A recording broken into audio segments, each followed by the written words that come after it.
depends what it is. It's just I can't say blanket yes with you. why I'm super tame on Twitter. Like the stuff that you and I'm pretty. Would you not say I am reserved on Twitter? Given what you know of me. Yeah, well, you wouldn't. We can't get your account suspended. I'll start mentioning what I was saying to you the other day. Smart. Yeah, that'd be a ratings bonanza. It actually would. Yeah. Just not in the best of ways. That stuff crushes on Twitter, though. Okay. If you can be as controversial as possible, you'll crush. I don't even have the thing muted. You got me all discombobulated. Oh, stop it, man. Always a complaint from you, I swear. I had a good night. I had a great day yesterday. Good. I'm glad. Lamar to score. Whew. Easy money. Yeah, nice. Yeah, I told you, I was reading you some of the YouTube comments from my betting video. Just chef's kiss type stuff, man. Like, you go 3-1, you hit the over, you hit both props, you miss a plus 240 touchdown that closes at 175, and now you're the asshole. It is incredible. What is wrong with people? You can't win. That's the problem. Can't win. No, listen, yeah, with those people with their miserable lives, yeah. Normally on the holidays I'm cheery, but I have no time for those people. We can win with you guys though. The Stokastic side is so much more. I'm telling you. Genial, understanding, happy. What? The Stokastic side of our audience is so much more understanding than the odd shopper side. It's not. That's because betting is the betting crowd are most. We have we have hundreds of thousands of good ones, but we have also some batshit crazy people on the betting side who just like don't understand. They just don't understand anything about anything. But you know what? We got a good show. We got this. Maybe my favorite show of the year is this show. Me too. I love the Thanksgiving slate. By the way, I think the reason a lot of people that start on DFS and move to betting, the reason they have success, because we see it in the Odd Shopper Discord all the time, right? I think the reason they have success is because they understand some of this stuff kind of on a lot more complex level than the people that dive into sports betting and just have zero clue how anything works. Like if you learn to play DFS, like actually learn to play DFS, you've dedicated actual time, right? Like, and it's not a 1-for-1 with sports betting, but there's a lot of crossover just in the way you have to think in order to do well. Yeah, I mean, absolutely. Like anything, it takes time. If you've made it this far and you're in our chat, you're already dedicating some time and you're already in the top 1%. Oracle of Sales, you can win if you go undefeated every day. Trust me. I've had many a days where I've clean swept. Go to the comments and it's like, well, this guy, he took all the obvious plays. It's like, what? You could go 100-0 and the minions still have something for you. But you know what? We're going to be in, top 1%. Trust me. If you're watching this show, you're already ahead of 9 out of 10 people, 99 out of 100 people, probably. Oracle of Sales, I got a question. So what do you think about Cat now? I was just remembering after the first couple games when you were saying the Minnesota got the best of the trade. Definitely. What's that? Not that's for you, not me. I haven't been on a single basketball show all year. Maybe I'm considering this month. Let's start the show off with this. You've seen this. Okay, this month. Here we go. This will be my goblin of the week is society, because I have 3 messages in the last month. First one, hey, Jason, having trouble accessing Discord. Second one, hey, Dave, love the whatever. And then I had one the other day that said, Mike, appreciate you, brother. I don't understand what's going on. Again, my name is right under my picture here in case I'm confused for somebody else. Jason, Dave, and Mike. It's great, too, because it's all super traditional names like Ben, but still just nowhere close. And some of them were, like I said, one of them was like, hey, yeah, Mike, appreciate you, brother. Like after I was talking, but I don't really understand what's going on. Oh, you got to stand out more. Say some wild stuff. That's Yeah, what you need. that's I'm telling you, they'll never forget your name after that. Anyway, happy to have you guys with us. Apologies for the tardiness. Jordan's internet went out, I think, at 10 on the dot. It happens. Look, it's the nature of the beast here. It's how the game is played sometimes. Sometimes we lose internet. Can't always be perfect, but he got back. He got things fixed. He reset everything, and we're here, and that's all that matters. And if you're watching or listening after the fact, well, this doesn't mean a damn thing to you, so you're good to go. For those of you live, thanks for sticking around. If you don't mind, atone for your sins, hit that thumbs up, subscribe to the channel, both of which are free, helps us feed the algorithm, goes a long way, and we are eternally grateful for your support. Also, if you ever want to listen in podcast form, do so. Any podcast platform, and leave a comment down below. Let us know your thoughts. It's Thanksgiving, which means we love talking about it. It's our favorite show of the year. And then, of course, by generally speaking, 1 o'clock Eastern time, 30 minutes into the first game of the week, my main slate is over and I start digging into Showdown. That's correct. Jordan, can you change the sidebar? It should say Turkey of the Week. I want that. That's important to me. Can we not have a Turkey of the Week? You bet. I mean, see, we should have had a graphic ready for that. We should have had a gobble gobble. I said that. I said that. I forgot. Jordan, dude, the internet doesn't bother me. Not your fault.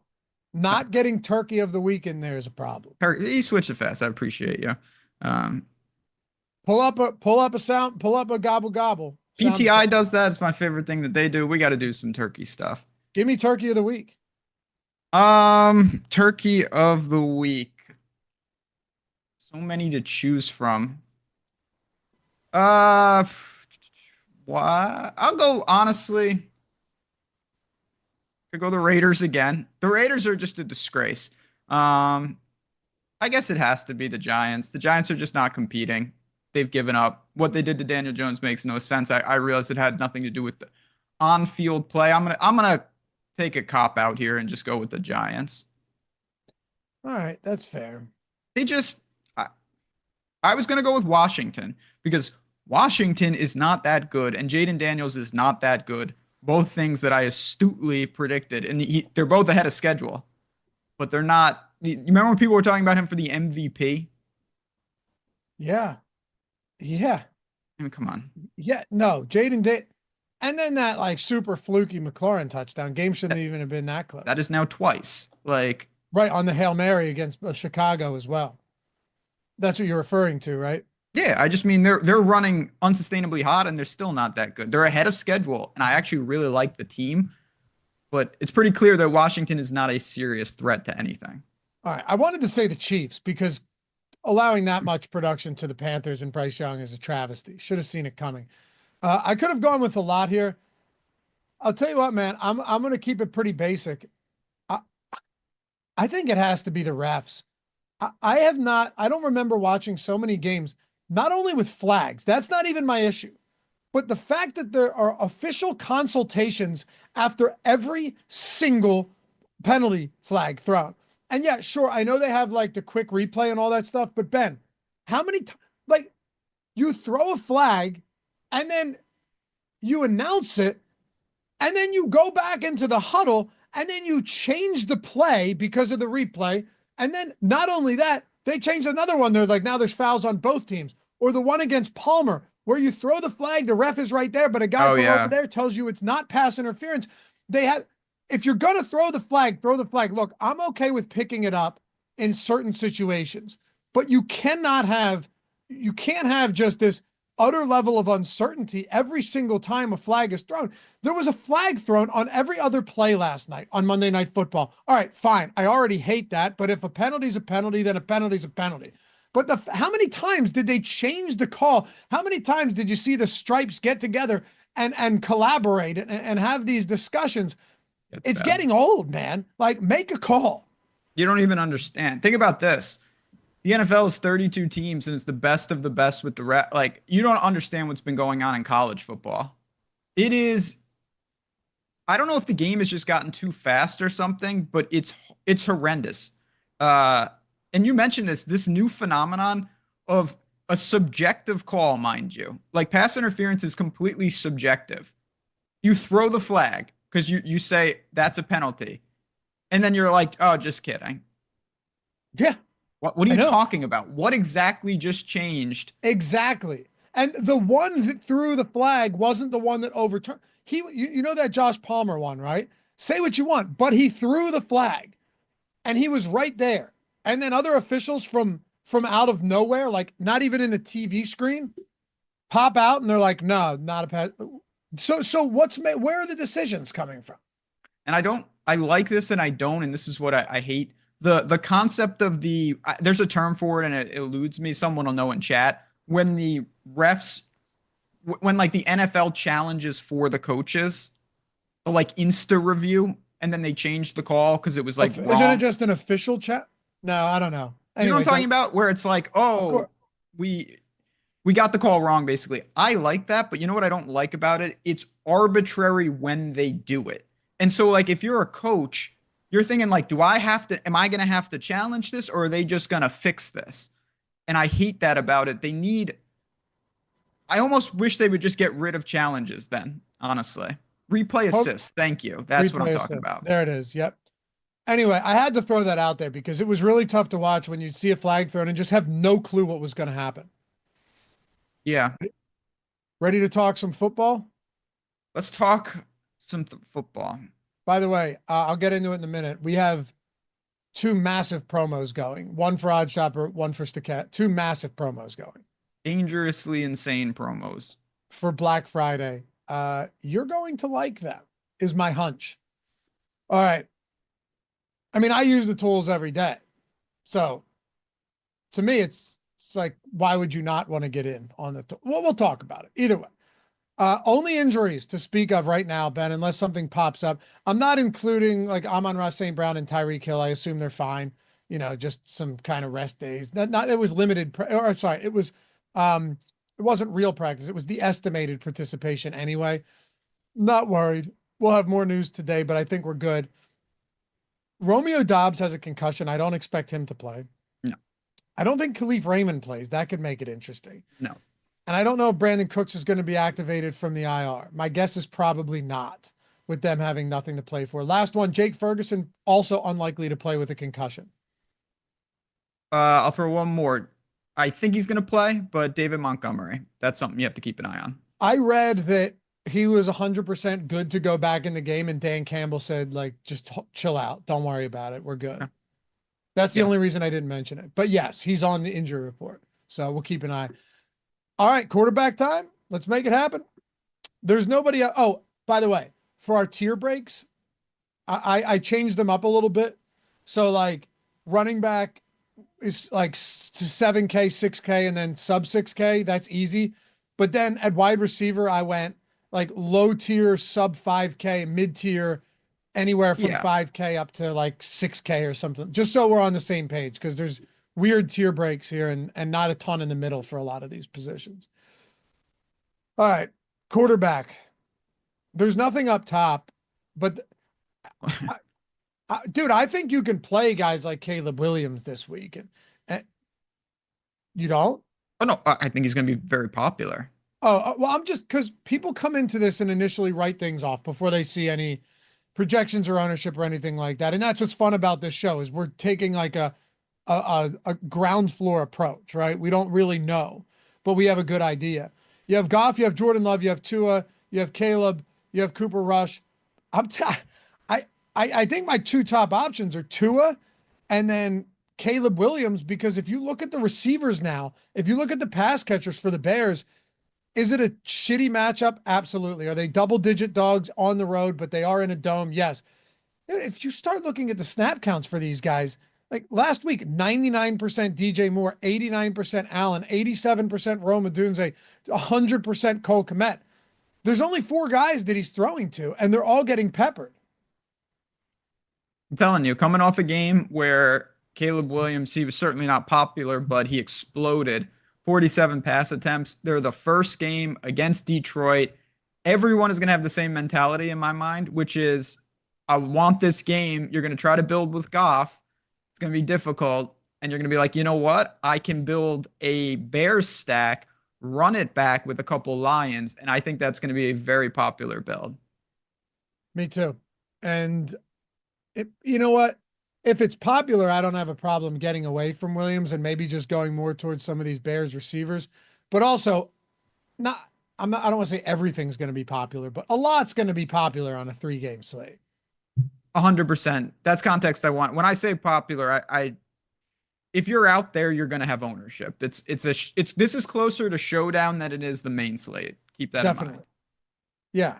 And just looking at the quarterbacks here, how much interest do you have in a Jared Goff? I mean, you're attaching yourself to the best offense in the best. If you had to, the way I wanted to look at this is, to me, Chicago and Detroit is going to be by far the most popular game. Over Green Bay, Miami, same total. Yeah, I think it's pretty clear. It's the first game. It's a dome. Detroit has been rolling teams. People are going to see Miami and think that they have to go outdoors, which they do. I think that the first game will be by far the highest allocation of total players for if you took all the lineups and broke it down. Okay. Makes sense.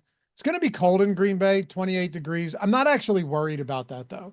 Neither am I, but I think society will be. You might be right. I'm not even worried about it for Tua. Like, if people go, oh, yeah, but look how he performed against Kansas City. It's like, okay, first of all, there was a ferocious pass rush all game. Oh, and also it was a minus 28 wind chill where people were telling them not even to play. That doesn't count. You want something that's similar? Go back to the game against Buffalo in 2022, Ben, December 17th. And it was 28 degrees. That's what it's going to be here. And it started snowing. And the game ended up 32-29, and that Miami offense was fine. We overrate, we overvalue or we discount how much a team has the advantage or disadvantage in a cold weather game, unless it's like extraordinarily unique situation as far as temperature goes, or wind or rain or snow. Usually it doesn't mean shit. No, of course not. It is, again, just I use the betting markets. If Miami's team total starts cratering, then it means something. That's not going to happen, though. I actually like Miami at +3.5. Yeah, I have no strong take on that, but Green Bay, I don't know. They're fine, but they are what they are. I like Tua as well here because, well, I'll give you a couple of reasons. First of all, Tyreek Hill, I'll die on this hill. Eventually, it's got to happen. I know he said he might have surgery on the torn ligament in his wrist, but it's not preventing him from running routes and catching footballs. They just haven't really needed him the last 2 games, right?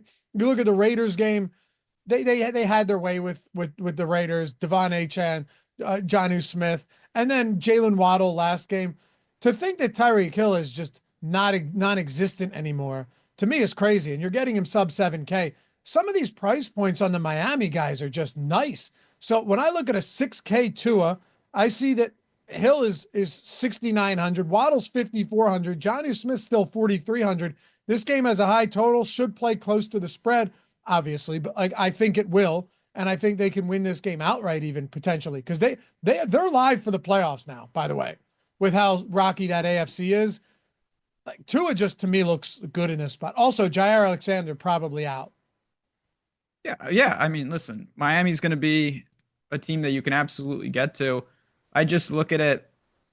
I think for quarterbacks, to me, Goff and Caleb Williams are going to be both, for different reasons, very, very popular builds, and rightfully so. I mean, to me, we only have 6 quarterbacks, and 2 of them, I mean, who the hell's playing Tommy DeVito at this point? And then Cooper Rush, I think, is clearly the 5th most popular quarterback. So you only have 4 reasonable ones. Exactly. I do think, well, we'll get into that actually in a little bit, but, I'm not really opposed. I would even consider Cooper Rush at 4,800 against the Giants at this point. I mean, you absolutely can. To me, there's a distinct drop off from, if you had to say, where's the biggest drop off of the 6 quarterbacks? For me, it's clearly between Caleb and Rush. Definitely. However, Cooper Rush, the last 2 games, has actually played well enough to be decent. Like, At 4,800, the production he's given you has been fantastic. Seriously, at that price point. Yeah, Now, and he opens it up. I also wouldn't be surprised if this is just a Rico Dowdle and Tyrone Tracy game. That's going to be probably the key piece, particularly with the Giants. Well, we'll get there. I'm pretty uninterested in DeVito though. Like, I actually think I think there's a bigger drop off from Rush to DeVito than there is from Williams to Rush. Oh yeah, I don't. I get what you're saying though. I don't know because I don't know how many teams I'm going to make, but I'd say a pretty damn good chance I have 5 quarterbacks. I may have 6, but Tommy DeVito will be the last of them for me. Same with me. What do you want to do with Jordan Love? This is probably the most difficult spot for me because he when they can lean on Josh Jacobs in the ground game, they just will. They got to lean on the defense pretty heavily at times last week as well. Matt LaFleur's good at home. Jordan Love's a quality quarterback. He's not good under pressure, but Miami doesn't have, they're not like the best team when it comes to getting pressure. But Jordan Love has been, let's call a spade here. From a DFS perspective, he's been pedestrian this year outside of 1 or 2 games. He's been a little all over the map. And a lot of it's, I mean, you can look and it's attributed naturally to volume. Take his last 4 games, he's got 23 or less passing attempts in 3 of them. That's just not going to get it done. He also isn't playing overly well at the same point. So you have a little more concentrated target share. That's going to help. I like him, but again, it's all within context. I expect Jordan Love to be maybe slightly or even significantly lesser owned than the guys we've already talked about. And on a 3-game slate, and we'll try to talk about some of the game theory. Tony was asking us about that, like with the Sims. This is more game theory than who you play. I'm a big advocate of it doesn't really matter who you play on a 3-game slate. It's more about how you construct your lineups. That is also a very good point. True. I'll throw this to you though. Of the 6 teams, before we move on to running back, of the 6 teams where trying to, predict target share is always going to be a thing, I don't think there's any question that even if Romeo Doubs is out, the Packers are still the hardest to do. Because you know what they could do, Ben? Here's what could happen. Like, let's assume Doubs doesn't play. So you have Jaden Reed, who, remember that guy was arguing with me that Jaden Reed's an elite DFS play? I'm like, well, yeah, sure, if you like 4 to 6 targets every week, right? He's a good player, but they're not using him as an elite player. So we can't attribute that same title to him. Then you have Christian Watson, who goes out there and, at times just has no receptions, but could also, what did he have, like 120 yards the game prior? Then you have Dontavian Wicks, but there's also a good chance that they just play like Bo Melton and Malik Heath as well. And then you have Tucker Kraft. Yeah, still a lot of bodies, but I every little bit helps. And if it helps, but I don't ever see this being a situation where one guy, because Romeo Doubs is out, just becomes an alpha. That's what I'm saying. No, definitely not. But with the variance of 22 passing attempts to like 40, if you get, 38 attempts from Love, someone, I don't know who it is going to have 9 or 10 targets. Okay. Oracle of Sales. Miami sucks in the cold. They do. Do me a favor, Oracle of Sales. Go and give me all of the cold weather games, like actual cold weather games that Tua has played in his career. Get back to me. Okay. Do that for me. Oracle of Sports. OMG, Dave, give me some of that action. Miami gets smoked this week. Brother, you are admittedly a Packers fan. Get out of here. You might be talking to me though, because no one knows my name. So, and apparently we make cat takes, which I tried to explain. But you're right though. People are going to be worried about the cold weather. It's not. This is what I'm talking about. This is why the first game is going to have a lot of interest because people, and again, this is what happens not just with this game. If Miami scores 7 points against the Packers, it'll be like, oh, it was freezing. It's like, or maybe they just played like garbage. Yep. You know what I mean? Like, who knows? I do think that people will overrate that. And if Tua, I mean, I'm not particularly bullish on Miami in general, but if Miami's a low-owned stack, and again, when I say low-owned, I mean relative to a 3-game slate, you have to really like the onslaught there. Yeah, that's true. Yeah, no, I mean, I look at the last few cold weather games that the Dolphins have played, and I suppose they look a lot different than what other people remember, because remember the game where Skylar Thompson had to play and everyone thought it was going to be a bloodbath? No.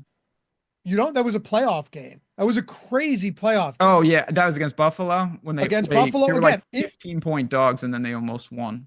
Which, Yeah. by the way, if you want to talk about bad cold weather, Buffalo is the shittiest place to play in the winter. You're talking With about that- yeah. This is Well, I'm saying- November, by the way. You're talking about like January in the actual winter. Like You're talking the lake effect snow in Buffalo or Orchard Park. You're talking about the cold and the wind. And correct me if I'm wrong. Does it not feel like outside of that Kansas City game, every insane weather game we've had in the last 5 years has been in Buffalo? I mean, there's not that many places now with Right. That don't have domes. Like Minnesota, you don't get that. No, you used to, but Right. You don't get that in New Detroit. England sucks. Yeah, New England, Philly gets cold, but it's generally not insane. 28 degrees isn't that bad. You could go outside in a short sleeve shirt and a t-shirt and be okay in 28 degrees for a little while. Okay. Yeah, there's just nothing to say. It's just not, that's not an actual factor in the game. And Miami could get smoked, by the way. But it has nothing to do with the fact that it's 28 degrees. Correct. That's what I'm saying. It has nothing to do with the cold. Yep. All right. Running backs. Sure. We don't have to do tiers here, but give me It's your top impossible three. because yeah. Exactly. Give me your top three quarterbacks. Okay, I'm gonna go Goff 1, Love 2, and Caleb Williams 3. All right. I'll go Goff, Tua, and Caleb, but I think Cooper Rush is very viable at 4,800. Yeah. That Miami or that Giants team stinks. And the truth is that both of these teams do. I don't want to lay 4 on the Cowboys. I refuse to bet that team right now, especially at home. And I think late money comes in on the Cowboys, Ben, public money, because they just saw him get a win last week. Probably. And the Giants Terrible. Giants quit. Well, that's the thing though. I still don't believe that the Cowboys haven't quit. No, they just happened to play Washington, who also is not nearly as good. And hey, great call, man. You've been saying that's a this. bad loss. Can't lose that You've been saying game. this from the jump. You said it. Washington will come back down to earth. And some people disagreed. Remember Adam Schefter every minute of every day was, just espousing the virtues of this Washington team. He's tweeting like, now we're hearing big free agents next year want to join the Washington Command. Give it a rest, pal. Keep it in your trousers. We're in week 8. You know what I mean? And they're good. They're ahead of schedule, but They're going to be a good football team. they're not the Eagles. Yeah, no, I mean the Eagles just trounced the Rams. I didn't expect that, man. I really did. You did? Did you really? Yeah. I mean, did I hit them on the alt line? No, but I bet the Eagles, and I just 2 weeks in a row. I feel like the Eagles are just not getting a lot of love. Maybe I overrate them, but No, it's fair. Maybe I have a block there, knowing that like this team has a lot of letdown potential. But I bet the over in that game. I didn't bet the spread. I bet the over. And not that it matters to this. They're just like the Eagles are one of those teams. There are certain teams like this. When it's good, I keep pressing it. When it's bad, you honestly have to stop because they. No, you have to full out bet against them. Like last year, I think I kept trying to buy low. I'm so mad last year that I didn't just start betting those teams outright. I was betting, Giants plus 10.5, Cardinals plus 11. Remember those games at the end of the year? Should have just started betting them straight up and would have made a lot of money. Anyway, running backs. $7,700 H-N. This guy is spectacular. He's like, they just use him in such creative ways that he's always going to find ways to score. Bailed out an underwhelming game last week with 2 touchdowns. It was the Waddle game, but we still got there with H-N enough, at least. Jahmyr Gibbs at 7,500. And then Josh Jacobs at 7,000. Like Josh Jacobs just keeps getting fed. I mean, he's been incredible. Now, obviously, when you fall in the end zone 3 times, but you mentioned if they can keep doing that, they will. So running back, I think it's pretty clear. A lot of people, and I'm going to keep coming at this from a game theory more than who I like. I'd say most lineups are going to try to get two of the three, Achane, Gibbs, and Jacobs. Lineups will try to get two of them. You have the Q tag on Montgomery, and then you have the pay down options of Tracy, Dowdle, and I think Swift is kind of in no man's land. And that's kind of how I think it should be constructed. It's just a matter of what does it look like and how much are we getting to three running backs for me? I'm pretty okay with three. I actually hand built some last night when I was watching the Monday night game, just like, making this run sheet. And I was like, let's see what builds look like. I actually don't mind the three running back builds at all. I have to assume that Tracy and Dowdle are both very chalky this week. They're going to be like I said, I think most people were going to take, if you have three running backs, I think it's pretty clear you're going to have two north of Montgomery and then one of Tracy or Dowdle. And if you go two running backs, I think it's pretty clear you're going to have one north of Montgomery and then one of Tracy and Dowdle. Right. So maybe that's a spot to get a little bit different, because I absolutely think you're right. The three running back is Tracy, Dowdle plus an additional guy north of 6K, correct. Right? Yeah. Like, Swift is the one that fits no normal builds. Fits what? He doesn't fit any type of build. And it's a tough spot. And he's banked. Like, he is the one who is going to be lost. Now, whether that's right or wrong, I don't really have a strong take. I just think for most people, if you're at Swift, you're going to go to get Tracy or Dowdle. And if you're not at Swift, you're going to go try to get Jacobs, Gibbs, or Achane. Man, that's a good point. He is in no man's land with that price point and matchup. There's no build that fits that. Total no man's land. Not only is there no build that fits it, there's nobody when they look over this who's initially just going to look at DeAndre Swift.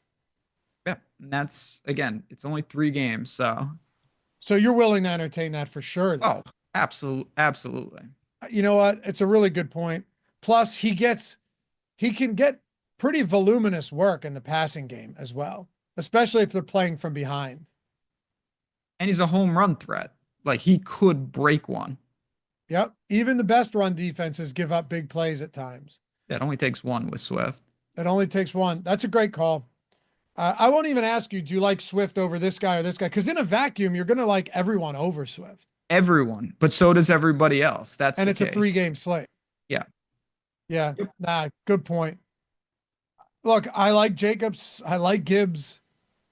I like Achane. I like Tracy. I like Dowdle. It's actually a really good running back slate for only 3 games.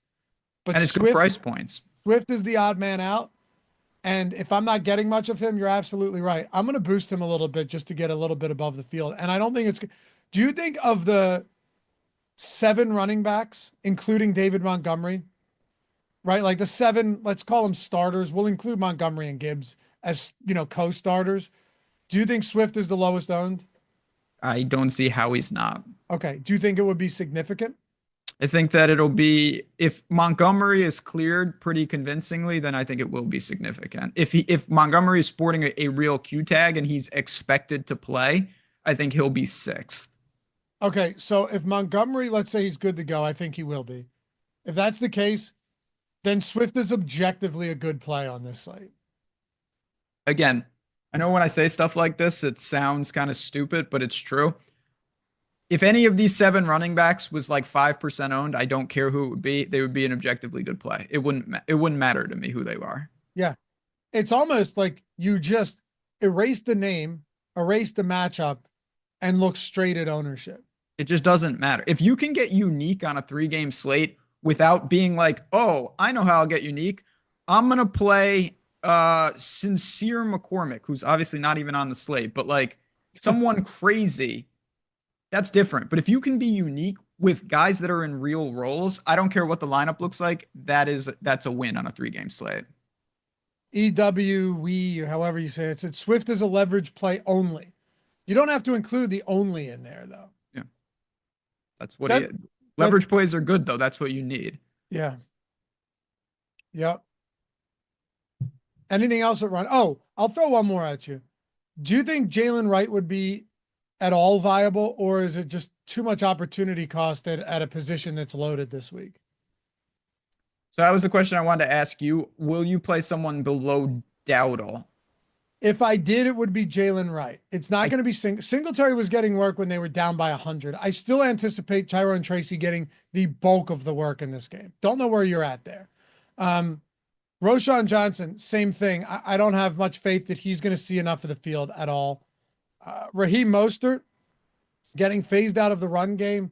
His workload has been maybe if you wanted to argue, you know what? Sure. If we're talking about this $5 entry milli maker, yeah. Okay. Roschon Johnson, no, like Mostert, maybe he gets work back into the offense or something. I'd prefer Jalen Wright though in this spot. That would be my preferred guy below the 7 we've talked about would be Jalen Wright. There's not much down there. I think I'd prefer Roschon Johnson. But I'm not sure I want to get to any of them.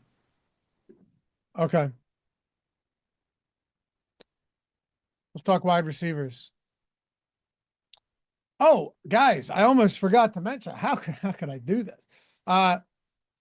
We got 2 fantastic Black Friday promos going on right now. And the greatest thing about this is that now it's the 26th of November. Maybe you're watching this on the 27th, maybe even the morning of Thanksgiving. That means that right now with the promo we have 50% off any subscription that you want. If you were to go with the core monthly or the light or even the essentials monthly, you want the single lineup sim, you want the lineup simulator itself, the real deal, right? The holy grail of DFS building that's going to put you to the next level. You want the projections, ownership, all of which comes with it.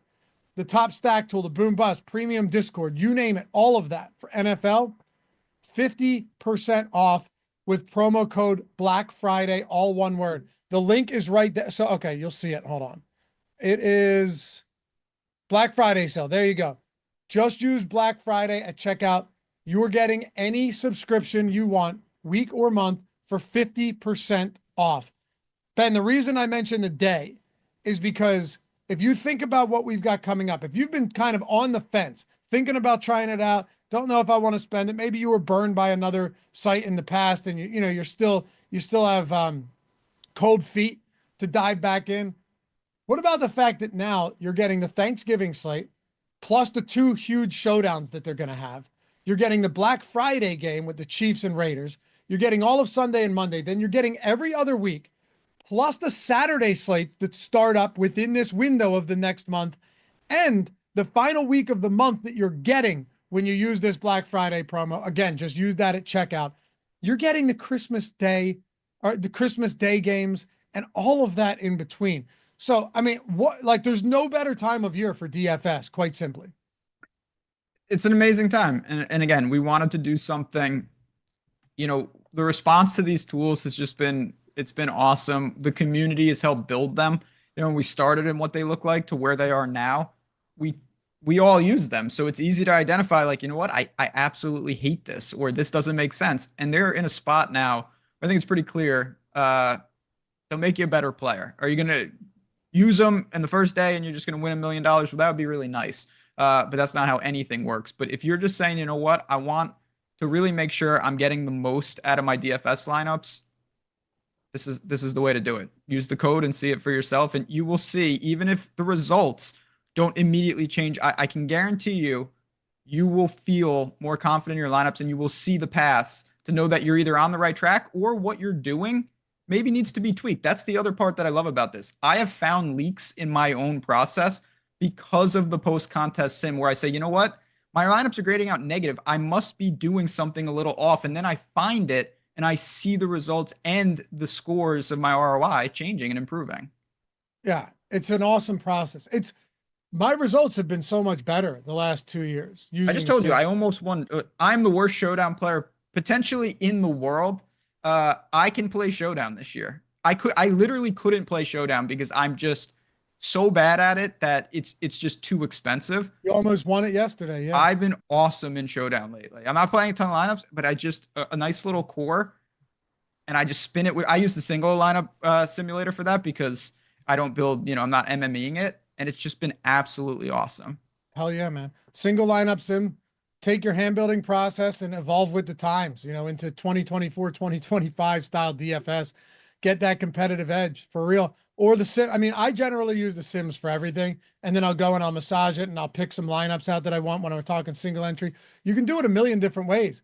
Bunk Cake just won the Millie 4 weeks ago with a process that's entirely different than mine. Everyone has a different process, but they all work. 50% off, guys, for Black Friday. Jump in, obviously, before the Thanksgiving slate, so you get that full month. Links in the description. When you check out after selecting whatever you want, just use promo code Black Friday, all one word, when you check out. You can't miss it. And if you have any questions, hit us up.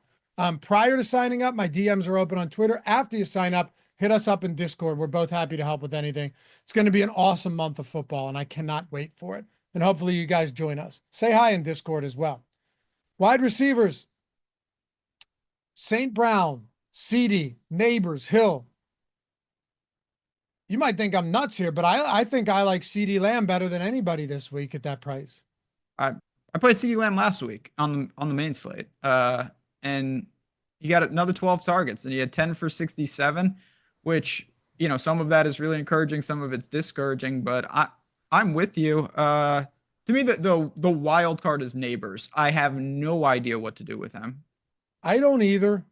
However, I'm not opposed to Malik. I'll tell you what, I actually put Malik Neighbors in a very similar bucket as CD Lamb this week. So do I.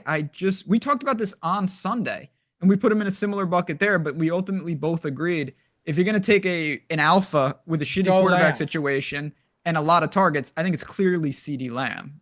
Yes, and how you were saying Swift is kind of no man's land? I think in some sense, so is Neighbors. I'm almost certain I'm going to land on some Neighbors, but he's bookended by CD Lamb and Tyreek Hill. And I know that Tyreek Hill hasn't had huge games recently, but man, if Tua's got a clean pocket, and who knows, maybe he won't. Tua and Jordan Love have sucked with disruption in the backfield, but Tyreek Hill's $6,900.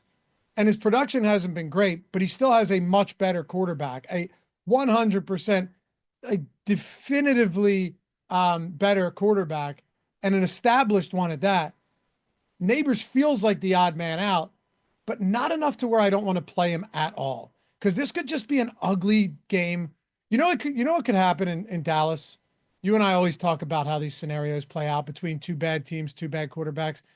It could be like a 17-10 game, or this could end up being some nutso like 35-32 type game where the defenses are terrible. And the Cowboys have a minus 118 point differential at home this season. Do I think the Giants add to that? Not necessarily, but their defense has been god awful at home, and maybe Neighbors just breaks one loose. I mean, listen, it goes without saying that Neighbors is a solid target here. It's just the opportunity cost. And the thing that's interesting to me, the range of wide receivers is the biggest on the slate price-wise. Like St. Brown to Jamison Williams is only the difference of 4 names, and it's $1,900. Like, you start getting in weird different price ranges immediately. Not like quarterback and not really like the top running backs. So I'm fine with it. If you told me I could pick one player up there, it would be CD Lamb. Same. Stephen Leibowitz, hey, Steven, said one thing Dallas does is pass rush, so I wouldn't expect DeVito to have time to throw much downfield. Quick stuff, but you can say the same the other way for rush. Absolutely, man. I made a betting video this morning for these Thanksgiving games over on the Odd Shopper channel, said the same thing. Like, the way either team wins this game probably is if they can get to the quarterback. The Giants are still top 5 in sacks. Thibodeau isn't great, but he can get to the quarterback, and he's off the IR. Micah Parsons is healthy. That really is the answer here. But also, one other thing to consider, Ben, I don't know what the offensive line is going to look like on a short week for Dallas, who was missing 2 starters last week as well.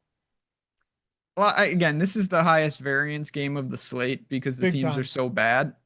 That's a good thing, though, in terms of, like, I will force myself, particularly in large fields, to I'm going to have certain teams that are a full onslaught of this game because no one in their right mind is going to do that. Like Well, you give me Rush, Lamb. If Cooks plays, that's a Megamind genius play. If he doesn't play, you could go Schoonmaker and Dallas defense, or not even do the defense. And then you could go Tracy and Neighbors, Tracy and Slayton, and have a 3-2.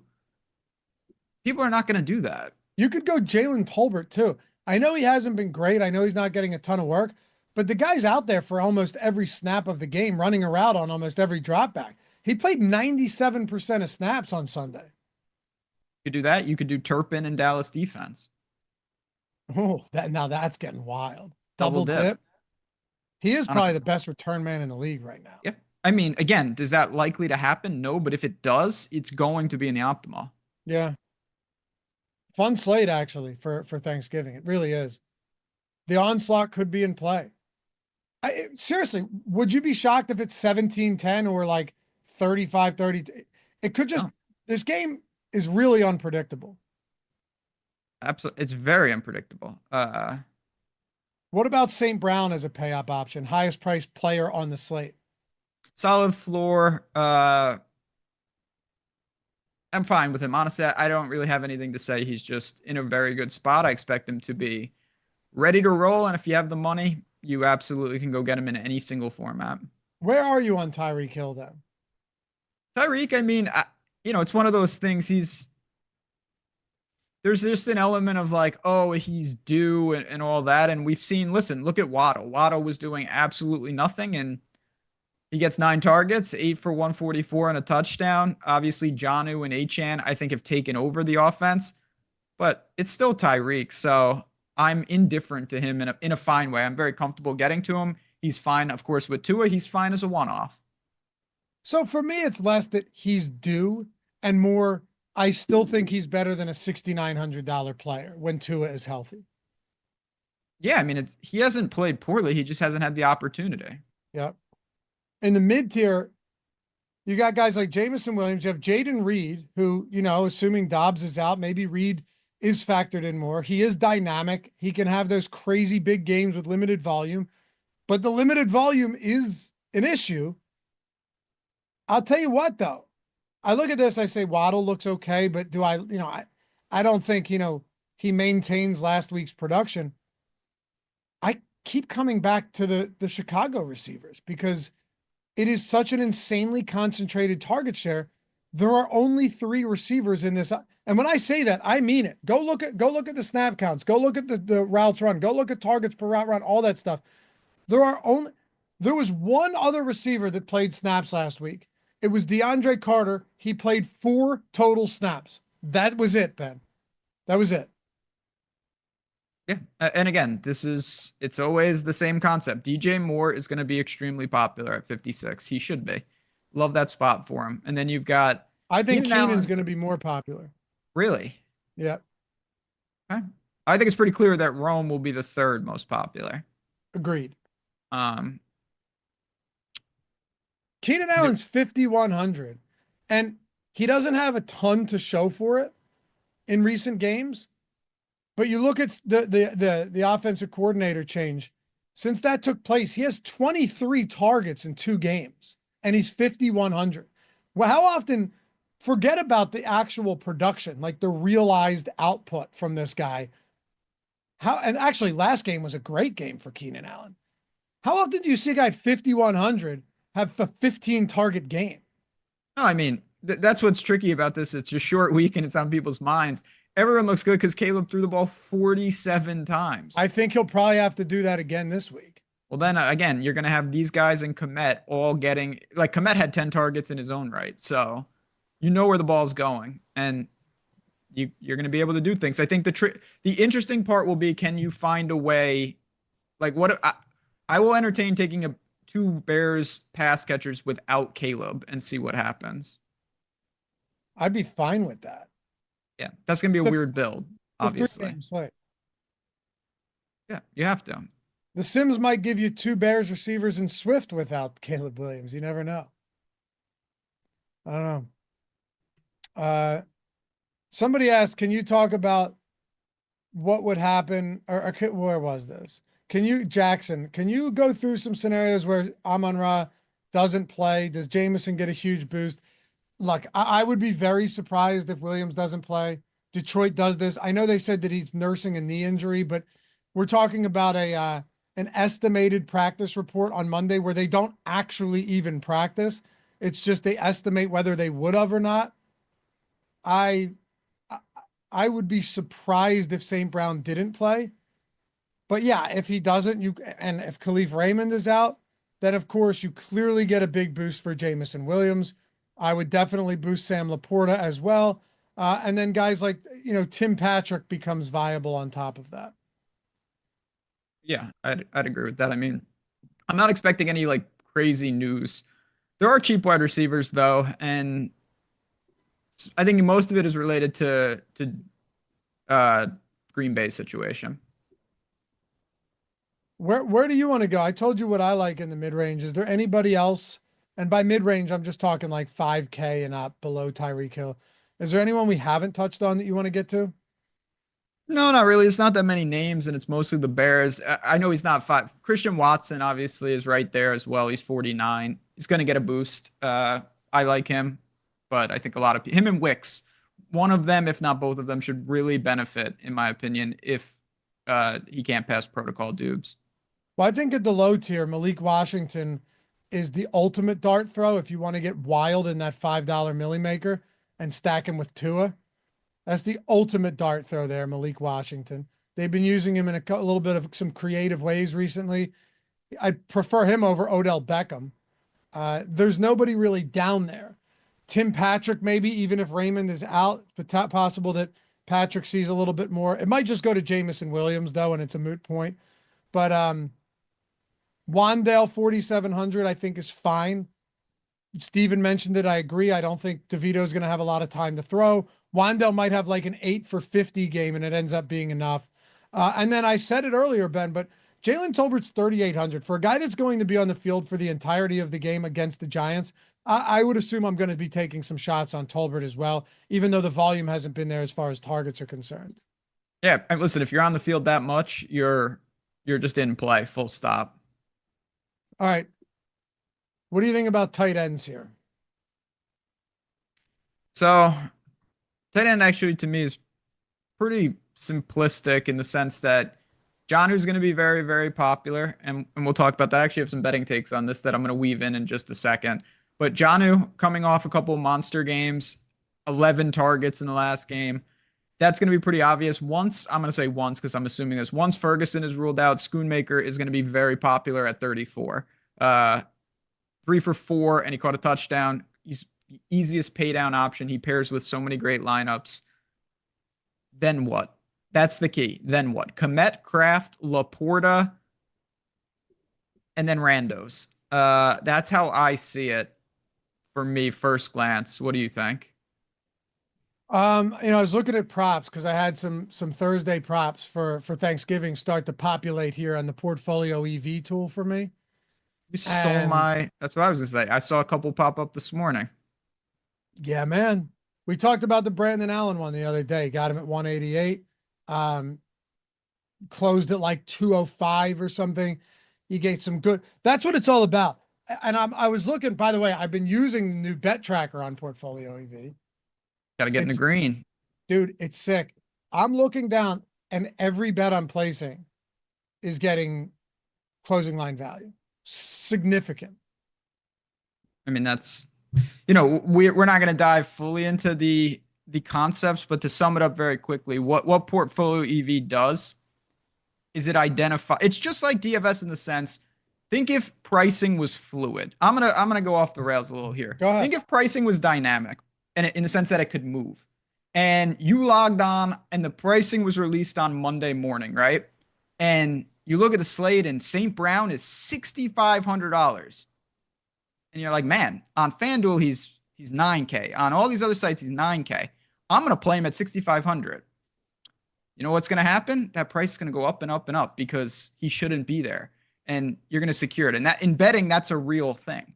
The books can adjust. In DFS, you're stuck in static mode. But what we're doing with Portfolio EV is we're just identifying those weak spots. And that's why you see closing line value, because the book isn't stupid. If everyone is hitting this, they're going to say, shit, we made a mistake. this is value. We need to adjust. The beautiful thing, your bet is already locked in. That is really at the most simplistic terms what we've done. And the EV results that are on the screen show you the markets that are probably the ones to attack because historically they've been very weak. That's a great way to describe it with the DFS too. You know what I mean? Like, think if you could move the price. I know. It's been a print fest though. That's all you need to know. We got the Odd Shopper. I told you we got a ton of promos for those of you guys looking to get in and just like if your objective is to just have some fun, and like you just like floating bets around and tailing action, I truthfully wouldn't recommend Portfolio EV for you.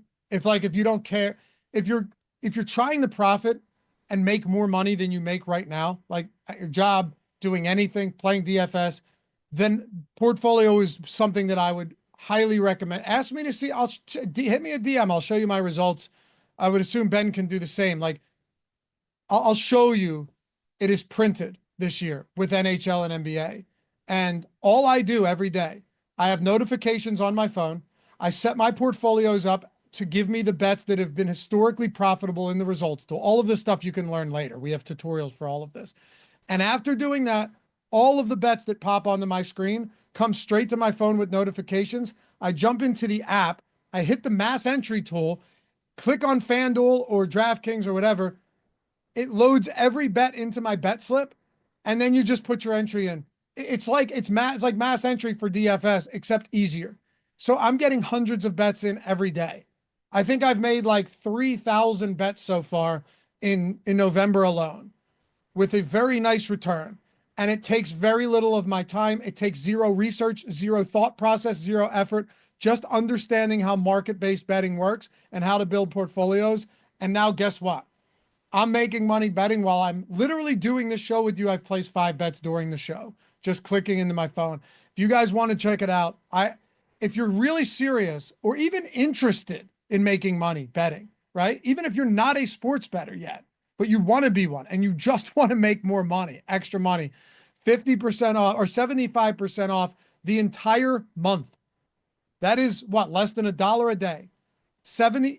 Greg started with $100. He's north of 400 a month into the NBA season doing the bankroll challenge. The promo code, what's the promo code? What is it? Is this Black Friday? No, thanks. Just thanks. Yep. Link is down there. Guys, I'm telling you, it's the best betting tool out there. I can say so with confidence. Otherwise, I wouldn't tell you this. I promise you. 70% off with code thanks. Link down there for Portfolio EV. That's 75% off. So what is it? $25 for the entirety of the month. Check it out. You will love this tool. Ask us questions. Join the Discord. Check out the tutorials. Build your portfolios and turn on notifications. Then just start spamming bets with the mass entry builder and get on as many books as possible. Use promo code thanks at checkout when you use that link, and we got you, baby. Sorry, I get excited about this. It is exciting. First of all, whatever. I don't want to get too deep into this, but yeah, just seeing people, because we've kind of, full transparency, this is exploding. A lot of people are starting to discover what we're doing. And to see people that are just like, I've never bet like this. I honestly was a little skeptical because I want to research it's hard to bet like this, but I'm waking up every morning and I just have more money in my account. Like, this is incredible. This is nuts. It's really, really fun to see. We worked really hard on doing this. We didn't just throw this together. It's not easy to beat the books. So if you're saying, you know what, I'm not, like, I'll tell you right now, I still bet my parlays. I still bet my sides. I still do that stuff. But I have a foundation now where every day I know I'm placing hundreds of advantageous bets, and that is really powerful. Massive. Plus, it can float me when I'm having. That's what I mean. I'm like, well, I can take my 7-leg milli shot because think about DFS. Who doesn't like to throw a couple in the milli? Probably not the smartest bankroll thing, but when you have that floor built in, it's a lot easy to do. It's a lot easier to do. Damn right, dude. My touchdown round robins every week. Yeah, well. Anyway, links down there. Thanks to the promo. 75% off. That's well under $1 a day for the entire month. Jonnu Smith, to me, I think probably the best tight end option on the slate, unless you want to consider Cole Kmet that as well, just because he's on the field a ton. You could argue it's Luke Schoonmaker as well, assuming Ferguson's out. And I don't mind Theo Johnson either. So maybe even a Brevin Span Ford type of spot at 2,700. But I could actually break it down by tiers here.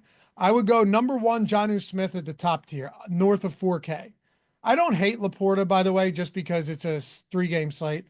But I think Jonnu Smith has just been so involved, and they're really getting him involved everywhere on the field right now. You're starting to see that breakout, Ben, like over the last few weeks, and I love it.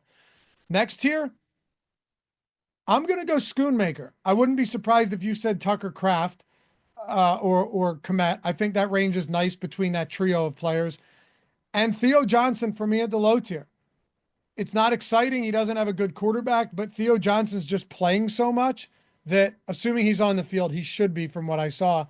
I think sub 3K Theo Johnson just warrants a look every single game with the amount of work he's been getting. Yeah, he is in play, and that's someone that can open it up. I'm fine with that. You're drawing to a touchdown, but you could get that. I like tight end. I might look to some double tight ends, and we don't do this normally. I want to build. You want to build one on the way out? Let's do it. Yeah. It'll be fun. Yeah, that'll be fun. Let's do it. We don't have tools updated yet. So let's just do it in DraftKings. No. Yeah. Let's just go old school. Just you and me snake it and just have some fun with that. I love it. All right. Mike Bass. Hey, any Sims Black Friday deals? Yeah, man. 50% off. On the screen. Any subscription, link in the description. Get a link in the description will get you 50% off any week or month that you want. You got to use Black Friday as the promo code, one word, when you check out. That's it. Black Friday when you check out. But use the link and use Black Friday. It'll get you that 50% off whatever you want. Rob Rice, appreciate that, by the way. What's appreciate that? It. Nothing. We had a comment from Rob in chat that was just saying tools are amazing over on OddsShopper, and he's been using them, and that's what we love to hear. Hell yeah, man. I'm telling you, the amount of positive stuff we've seen. It makes sense. Let's build a lineup. Do you want to start with a stack, or do you just want to start with a quarterback? I think we just start with a quarterback. And I want to build. I want to tell people I want to build like for the crazy big. I want to do something weird, not like, oh, this is a cash lineup. No, listen, the Millie Maker is a $5 entry and almost 600,000 entrants. You have to get weird, borderline stupid, Ben. Yeah, that sounds. If I had to describe myself, borderline stupid is right in my wheelhouse. Give me a quarterback.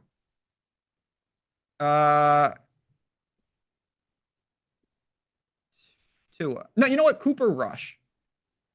Love it. All right. Oh, and by the way, I'm just going to throw in a defense. So we'll throw in Dallas defense for now. This is gonna get nuts now. Well, I have to go. I love this. CeeDee Lamb. Yep. You're not playing. Look, we want to get crazy, but you still have to play good players, right? That's what I was trying to say before. There's two ways to get crazy. You can just play people that have no chance, and that's crazy, and then you're gonna lose. Or you could play a combination of players. Like one of the best strategies on a three-game slate is to not use a team. Everyone uses every team in lineups. You don't think you do, but you do. Just omit a game. Do a 2-game slate. Just say, you know what?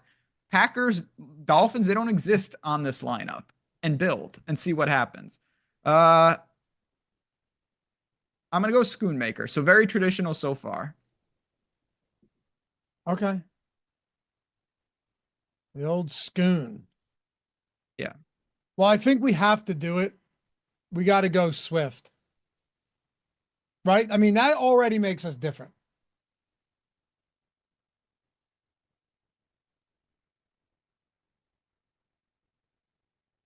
Okay. I'm going for it. Like I said, I'm going to go Dowdle. Hell yeah. We're going. Oh, this is I love this. I love when you get into this realm of your brain, right? Because the Giants could legitimately be so done that they lose, 35-3. So then onslaught, no run back. onslaught, no run back, because Cowboys defense is the key. The reason that the Cowboys could win like this is turnovers. And so the defense is turning short fields, and they have 5 inside the red zone. We might almost want there to not be any defensive touchdowns. Just get like 7 sacks fields and 3 turnovers. Yeah, exactly. All right. Let's go Keenan Allen. I just blew things wide open for you now. Yep. And now, I mean, this is where you have. Oh, by the way, we have Swift and Allen in this lineup. So if you want to get wild, this is already a weird lineup. Yeah. I mean, now you have just, I'm not trying to take them both, but I'm just going to throw this out there. To me, I would go Gibbs and Tyreek. I was going to say, we definitely need someone, I think, from Detroit here. Yeah. To me, it would be either Gibbs or St. Brown, but I actually like Gibbs. Because then you can go get Tyreek. Oh man, I dig it. No Packers, no Giants. I love that. Yeah. Yeah. Yeah, and I mean, if you wanted to, you could pay up for Giants or Lions D, but I don't want to. I like it with the Cowboys build. I like that, man. I think you're on to something. I think we're on to something. Yeah, which is most likely that team scores. I'm not even exaggerating when I say this. Most likely it scores like 60 points, and that's fine. Yeah, but that's what you're playing for. It's over 100%. Over 500,000 people or lineups are in this contest. Yeah, if you love the lineup, it will be duped 50 times. Yep. In that contest, and very likely still come nowhere close to winning. Oh, that's the thing. You got to do something wacky. Fun stuff, man. Very fun stuff. I'm glad. Good call on building out a lineup. We need it. We always do for Thanksgiving. I would have been disappointed if we forgot. No. Yeah, with Thanksgiving, obviously, and it goes without saying for everyone, have a happy Thanksgiving if we don't see you guys. Be safe. Enjoy. Spend some fun time with whatever you're doing. And yeah, just thanks for you make the holidays a lot of fun around here. Definitely, man. Happy Thanksgiving to all of you. Marvin asked if we could run that lineup through the single lineup sim. It's not updated yet. We still have to. I'm glad it's not, because let me tell you, it'd be just like contact support because you've done something horrible. Appreciate you guys. Follow Ben at JazzRazBets. Follow me at Loughran_D.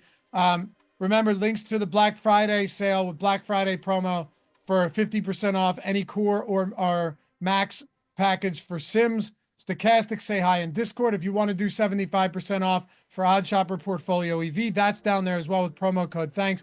Or you want to do both, hit us up in both Discords. Say, hey, look at me. I'm in both of them, ready to make some money. Aside from that, Greg and I'll see you back here tomorrow. Single lineup Sims tournament strategy show for Thanksgiving. Maybe we'll throw in some main slate as well. Appreciate you guys. Have a great rest of the day and a wonderful Thanksgiving if we don't see you. Peace.